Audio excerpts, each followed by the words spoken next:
Hello everyone, welcome back to my channel. So I hope कि आप सभी लोग बहुत अच्छे होंगे और आप अपने एग्जाम की प्रिपरेशन भी बहुत अच्छे से कर रहे होंगे। सो आज की जो हमारी न्यू वीडियो है, इस आज की एक्चुअली ये तीसरी वीडियो है। ठीक है।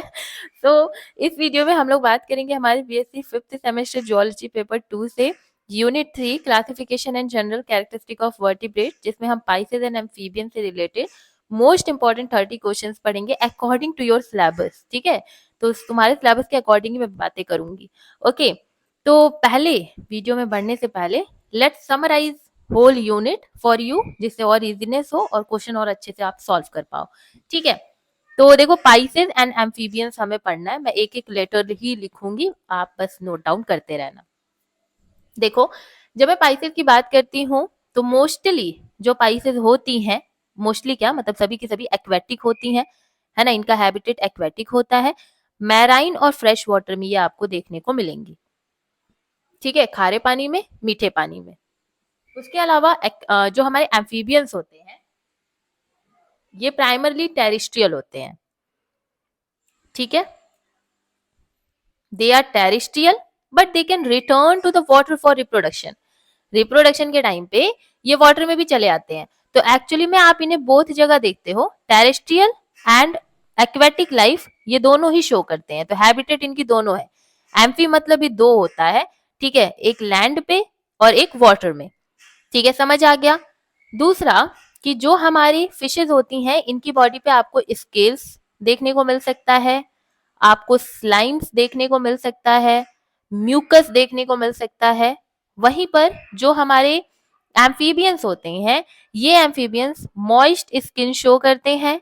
कोई भी इन पे स्केल वगैरह या क्या कहते हैं ऐसा म्यूकस वगैरह देखने को नहीं मिलता है। They are highly permeable to the water. Getting my point. Respiration की अगर मैं बात करूं तो रेस्पायरेशन गिल्स से होता है हमारे एम्फीबियंस में, है ना। और यहाँ लार्वा में केवल रेस्पायरेशन गिल्स के थ्रू होता है। ठीक है, एम्फीबियंस में। एंड एडल्ट्स में जो रेस्पायरेशन श्वसन क्रिया होती है वो आपको लंग्स और स्किन के थ्रू देखने को मिलता है। तो यहाँ पे रेस्पायरेटरी ऑर्गन क्या है, गिल है। लेकिन यहाँ पे गिल्स, लंग्स, स्किन, ये तीनों ही रेस्पायरेशन के काम करवाते हैं। ठीक है, तो ये बात हो गई। थोड़ी बात है ये, अभी बहुत सारी बातें करनी है। ओके, अब इसको मैं इरेज कर रही हूँ। अपनी कॉपी लेकर के बैठो, नोट डाउन करते चलो। बहुत इंपॉर्टेंट चीजें बता रही हूँ, रफली नोट करो। कोई भी कलर ज्यादा यूज करने की जरूरत नहीं है, कलर पेन वगैरह नोट डाउन करो केवल। लिम्ब की अगर मैं बात करूं तो यहाँ पर आपको फिन्स देखने को मिलती हैं। ठीक है, फिन्स में आपको पेक्टोरल फिन देखने को मिलेगी एंड आपको पेल्विक फिन जो है वो देखने को मिलेगी। पेक्टोरल और पेल्विक। वहीं पे एम्फीबियंस में जो लिम्स होती हैं वो 4 लिम्ब होती हैं। ठीक है, ये क्या होते हैं, टेट्रापॉड्स होते हैं, मतलब कि 4 पैर। ठीक है, टेट्रा, टेट्रा मतलब 4, पॉड्स मतलब पैर। तो ये मॉडिफाइड होते हैं लैंड लोकोमोशन के लिए कि टेरिस्ट्रियल पे ये आराम से ये एम्फीबियन जो है वो चल पाए। बॉडी टेम्परेचर की मैं बात करूं तो बॉडी टेम्परेचर में जो पाइसेस होते हैं दे आर एक्टोथर्मिक। ठीक है, एंड वहीं पर जो पाइसेस एक्टोथर्मिक होते हैं और वहीं पर जो हमारे एम्फीबियंस हैं दे आर ऑल्सो एक्टोथर्मिक। ठीक है, दोनों ही एक्टोथर्मिक है। एक्टोथर्मिक से मेरा तात्पर्य क्या है, एक्टोथर्मिक से मेरा तात्पर्य है कोल्ड ब्लडेड होना। ठीक है, कैसा होना, कोल्ड ब्लडेड होना। तो दोनों ही क्या है, कोल्ड ब्लडेड है। सर्कुलेटरी सिस्टम की अगर मैं बात करूं कि पाइसेस में सर्कुलेटरी सिस्टम क्या है, तो पाइसेस में जो सर्कुलेटरी सिस्टम है यहां पर आपको दिखाई देगा क्या, 2 चैम्बर्ड हर्ट। ठीक है, 2 चैम्बर्ड हर्ट आपको यहाँ पे दिखाई देगा। एक इसमें एट्रियम होगा, एक वेंट्रिकल होगा।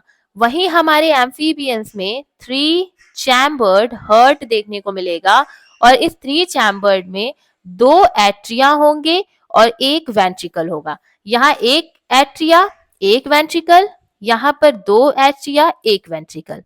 ठीक है, लास्टली हम रिप्रोडक्शन एंड डेवलपमेंट, अरे बहुत है भाई, मैंने बहुत कुछ नोट करके रखा हुआ है एक्चुअली आपके लिए।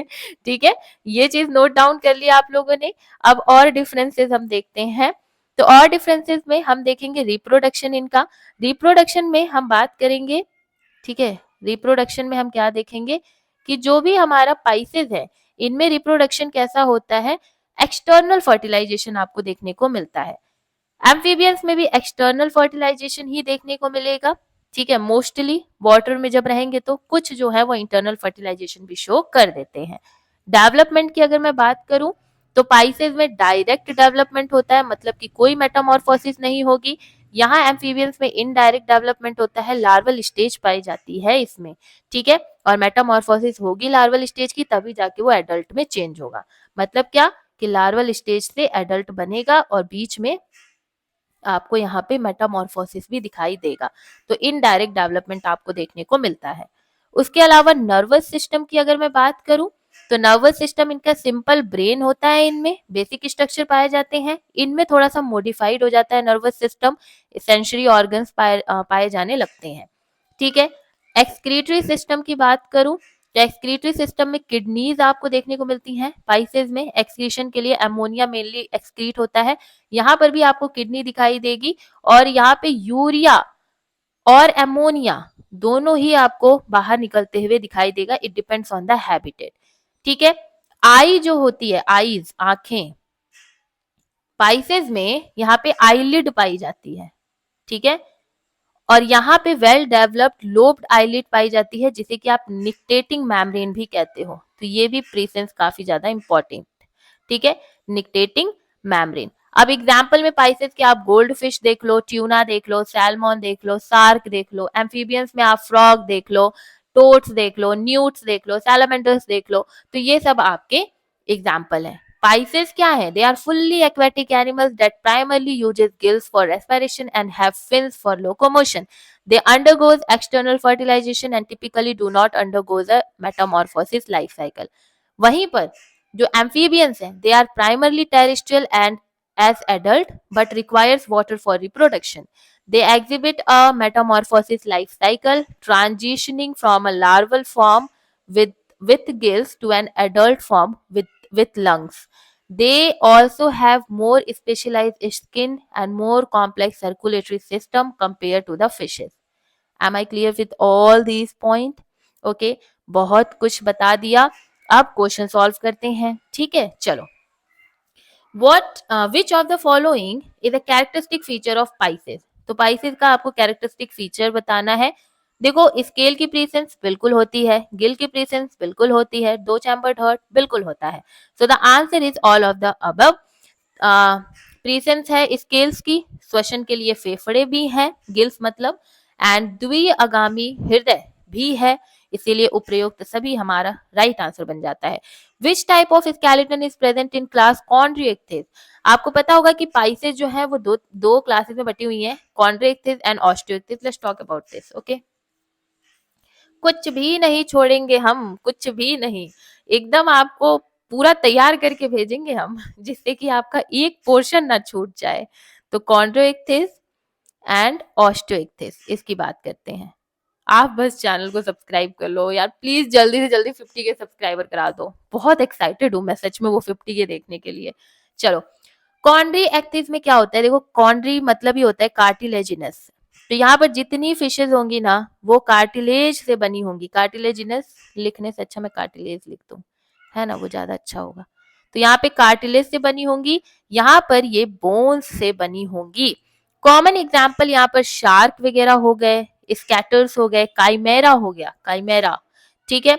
ऑस्टियोइक्थिस में आप सैलमन देख लो, आप गोल्ड फिश देख लो, है ना, आप ट्यूना देख लो, कॉड, फिर बास, ये सब देख लो। स्किन की अगर बात करूं तो कार्टिलेजिनस जो फिशेज होती हैं इनकी स्किन काफी ज्यादा रफ होती है और इन पे प्लेकोइड स्केल्स पाए जाते हैं, ठीक है। टूथ लाइक आपको दिखाई देंगे, दांत के समान। यहाँ पे स्किन जो होती है वो स्मूथ होती है, और यहाँ पे टिनॉइड, और टिनॉइड का ही दूसरा नाम है साइक्लोइड। तो यहाँ पे साइक्लोइड स्केल आपको देखने को मिलेगा, ठीक है। ये सारे कैरेक्टरिस्टिक बहुत इंपॉर्टेंट हैं, सो प्लीज इन्हें नोट डाउन करते चलना। मैं वही केवल बकबक नहीं कर रही हूँ। रेस्पिरेटरी सिस्टम की अगर मैं बात करूं तो कॉन्ड्रिएक्टिस में जो रेस्पिरेटरी सिस्टम है, यहाँ पे आपको 5 से 7 पेयर आपको गिल्स के दिखाई देंगे, 5 to 7 पेयर, और यहाँ पे केवल 4 पेयर दिखाई देंगे। और कवर्ड होगा इनका गिल किससे बताइए? ऑपरक्यूलम से, वेरी गुड। तो ऑपरक्यूलम से, जिसे कि आप गिल कवर भी कहते हो, उससे इनकी गिल्स जो है वो कवर भी होंगी। टेक द स्क्रीनशॉट और नोट डाउन, जैसे करना है वैसे नोट डाउन कर लो जल्दी से, फिर मैं आगे बढ़ती हूँ। चलिए और बात कर लेते हैं कि क्या डिफरेंसेस हैं इन दोनों में। ये तो छोटे छोटे डिफरेंसेस हैं, ठीक है। स्विम ब्लैडर की बात करूं तो स्विम ब्लैडर्स हमारे कॉन्ड्री इक्थीज में एब्सेंट होते हैं, ठीक है। इसमें बियॉन्सी मेंटेन करने के लिए लार्ज लिवर प्रेजेंट होता है। वहीं पर हमारे ऑस्टिइक्थीज में जो स्विम ब्लैडर्स होते हैं, ठीक है, स्विम ब्लैडर्स ये यहाँ पे प्रेजेंट होते हैं, स्विम ब्लैडर्स यहाँ पे प्रेजेंट होंगे, ठीक है। हार्ट की अगर मैं बात करूं तो कॉन्ड्री इक्थीज में आपके 2 चैम्बर्ड हार्ट होंगे और आपके ऑस्टिइक्थीज में भी 2 चैम्बर्ड हार्ट जो है वो प्रेजेंट होंगे। रिप्रोडक्शन की बात करूं तो कॉन्ड्री इक्थीज में इंटरनल फर्टिलाइजेशन होगा, यहाँ पर एक्सटर्नल फर्टिलाइजेशन होगा। तित की बात करूं तो यहाँ पे प्लेकोइड तित होंगे और यहाँ पर बोनी तित यहाँ पर प्रेजेंट होंगे। एक्सक्रीशन की बात करूं तो यहाँ पर रेक्टल ग्लैंड प्रेजेंट होगा एक्सक्रीशन के लिए कॉन्ड्रिक्थीज में, और ऑक्सटिथीज में यहाँ पर किडनीज प्रेजेंट होंगी। लेटरल लाइन सिस्टम की बात करूं तो यहाँ पर प्रेजेंट होगा लेटरल लाइन सिस्टम, लेकिन हाईली डेवलप नहीं होगा, लेस डेवलप होगा। यहाँ पे हाईली डेवलप्ड यहाँ पे लेटरल लाइन सिस्टम देखने को मिलेगा। अब सेंसरी एडेप्टेशन की बात करें अगर तो हाईली डेवलप्ड होगा सेंसरी एडेप्टेशन और इलेक्ट्रो रिसेप्शन जो है ये आपको देखने को मिलेगा हमारे कॉन्ड्रिक्थीज में, ठीक है। यहां लिख रही हूं मैं, क्या देखने को मिलेगा, इलेक्ट्रो रिसेप्शन, ठीक है, रिसेप्शन। तो इलेक्ट्रो रिसेप्शन आपको देखने को मिलेगा कॉन्ड्रिक्थीज में बिटवीन एम्फुला ऑफ लोरेंजी, वाया एम्फुला ऑफ लोरेंजी, और हमारे ऑस्टिइक्थीज में इलेक्ट्रो रिसेप्शन जो है ये लेस डेवलप होगा। मोर फोकस हमारे ऑस्टिइक्थीज में ना विजन और स्मेल पे किया जाता है, ठीक है। साइज में अगर बात करें तो टिपिकली ये लार्जर साइज होते हैं कॉन्ड्री इक्थीज, हाँ ठीक है, और ऑस्टियो इक्थीज जो होते हैं they are actually small to large size आपको देखने को मिलते हैं, ठीक है। तो ये डिफरेंसेस थे कॉन्ड्री इक्थीज एंड ऑस्टियो इक्थीज में। नाउ सेकेंड क्वेश्चन है which type of skeleton is present in a class Chondrichthyes, तो cartilaginous is the right answer. Third question है which of the following is an example of Chondrichthyes, तो Chondrichthyes का basic example Scoliodon आप याद कर सकते हो। Which of the following is a feature of Osteichthyes, तो ऑस्टियोइक्थीज में ओपर्क्युलम प्रेजेंट होता है जो कि गिल को क्या करता है, ढके रहता है, और इसी ओपर्क्युलम को हम गिल कवर भी कहते हैं। An example of lobe finned fishes is, तो इसका एग्जांपल है सीलोकैंथ, ठीक है। Which order does the electric rays belong to, तो electric rays belong to the Rajiformes, ठीक है। Which of the following is the largest fish, तो whale shark. The swim bladder in bony fishes is used for buoyancy, ठीक है, buoyancy बनाए रखने के लिए। What is the function of lateral lines in fishes, तो लेटरल लाइंस जो होती हैं वो डिटेक्ट करती हैं जो इन्वायरमेंट, जो सराउंडिंग का वाइब्रेशन और प्रेशर होता है, उनको जो लेटरल लाइंस हैं वो बहुत ज्यादा डिटेक्ट करती हैं। और ये कॉन्ड्रोइक्थीज में क्या होती हैं, हाईली डेवलप्ड होती हैं, लेकिन ऑस्टियोइक्थीज में जो लेटरल लाइंस हैं, सॉरी कॉन्ड्रोइक्थीज में ये लेटरल लाइन सिस्टम जो है वो लेस डेवलप होती हैं और हमारे ऑस्टियोइक्थीज में ये ज्यादा डेवलप होती हैं। Which subclass include the cartilaginous fishes with paired fin, तो Elasmobranchii. Now which feature is unique to amphibians, amphibians में एक्सटर्नल फर्टिलाइजेशन होता है, 3 चैम्बर्ड हार्ट होता है और मॉइस्ट स्किन होती है, तो all of the above is the right answer. Which of the example of the order Anura, Anura में आपके फ्रॉग्स आते हैं जो मेढक होते हैं, ठीक है। Which amphibian belongs to the order Urodela, तो सैलमेंडर यूरोडेला के अंडर आता है। एन्यूरा में आप याद कर लो फ्रॉग और यूरोडेला में आप याद कर लो सैलमेंडर। एम्फीबियंस जो कि लिम्बलेस होते हैं और रिजेंबल करते हैं वॉर्म की तरह, वो आते हैं हमारे एपोडा। पोडा मतलब पैर होता है, लिम्ब मतलब भी पैर होता है, तो जिसके पास पैर नहीं है मतलब लिम्फलेस है वो एपोडा है, मतलब कि उनमें पैर नहीं पाया जा रहा है, ठीक है। Primary mode of respiration in adult amphibian is lung and skin. देखो एडल्ट में पूछा गया है ना, यही अगर लार्वा में पूछा जाता तो गिल्स आंसर होता। Which amphibian exhibit direct development, तो डायरेक्ट डेवलपमेंट कैसिलिनिया या सिसिलियन जो है उसमें डायरेक्ट डेवलपमेंट होता है। Protective membrane of frogs eye is nictitating membrane, क्योंकि फ्रॉग एम्फीबियन है ना, एंड एम्फीबियन में मैंने अभी आपको पढ़ाया कि निक्टिएटिंग मेम्ब्रेन प्रेजेंट होती है। Which gland is responsible for water balance in amphibian, so pituitary gland जो है ये वाटर बैलेंस कराती है। Amphibians belong to which class of the phylum chordata, so amphibia का एम्फीबिया ही होगा, है ना, उभयचर ही बोलते हैं।